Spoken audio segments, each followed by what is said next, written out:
स्वाहा तस्सवितुर्वरेण्यं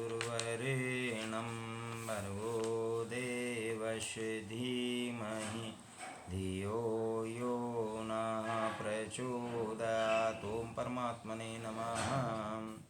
यत्र यत्र भवेत् तृष्णाः संसारं विद्धि तत्र वे प्रौढ़वैराग्यम् आश्रित्य वितृष्णाः सुखी भव। यत्र तत्र जहाँ तहाँ भवे तृष्णा, तृष्णा होती है, संसारम संसार को विद्धि जानो, यत्र वहाँ वे निश्चय पूर्वक प्रौढ़ वैराग्यम दृढ़ परिपक्व वैराग्य का आश्रित है, आश्रय लेकर वीत तृष्णा, तृष्णाओं का परित्याग करके सुखी सुखी हो भव हो। जहाँ जहाँ तृष्णा होती है वहाँ वहाँ ही संसार को जानो, यही वास्तविकता है। इसलिए दृढ़ परिपक्व वैराग्य का अविलंब आश्रय लेकर सभी प्रकार की समस्त विषयों की तृष्णा का परित्याग करके सुखी हो। महर्षि अष्टावक्र कहते हैं कि मनुष्य अपने संसार का निर्माण स्वयं करता है। मनुष्य की तृष्णा ही उसका संसार है। परमात्मा ने मनुष्य को बहुत कुछ प्रदान किया है।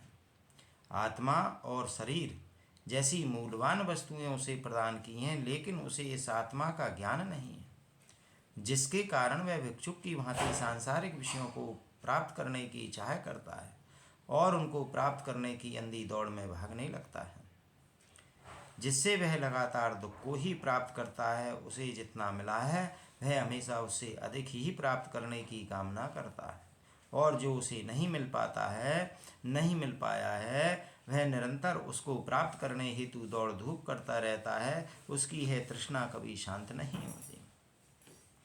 अपनी इसी तृष्णा के कारण वह संसार में कभी सुखी तो कभी दुखी बना रहता है। इसलिए अष्टावक्र कहते हैं कि जहाँ जहाँ तृष्णा होती है वहाँ वहाँ जीव अपना संसार बना लेता है और आशावान होकर बंधता जाता है। तृष्णा शब्द की उत्पत्ति तृषा से अर्थात प्यास से हुई है। जिस प्रकार तृषा से व्याकुल प्यासे हिरण को रेगिस्तान में जल दिखता है, जबकि वहाँ जल होता नहीं है, लेकिन प्यासा होने के कारण उसे वहाँ पर जल दिखता है। शास्त्रों में इस प्रकार के दिखने को प्रतीति कहा गया है। यहाँ पर दो बातें स्पष्ट हो रही हैं, एक प्यास और दूसरा उस प्यास को बुझाने वाला जल। रेगिस्तान में प्रतीति में उलझा हिरण जगह जगह भटकता रहता है, पर जल नहीं प्राप्त होता है, वह प्यासा ही रह जाता है। वह जल देखने की तृष्णा की आशा करता है और आरंभ हो जाती है उसकी सृष्टि। इस प्रकार यहाँ यह समझ में आता है कि तृष्णा ही संसार है।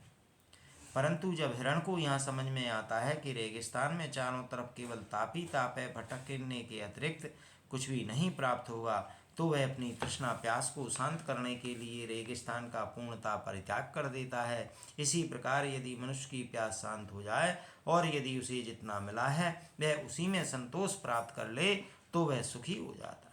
इसी को अष्टावक्र वीत तृष्णा अर्थात वैराग्य कहते हैं। इस वीत तृष्णा की प्राप्ति प्रौढ़ प्राग वैराग्य को आश्रय करके स्थित होने को कहते हैं। प्रौढ़ वैराग्य का अर्थ यहाँ अनुभव परक वैराग्य से है। इसके अतिरिक्त सुखी होने का और कोई साधन है ही नहीं है।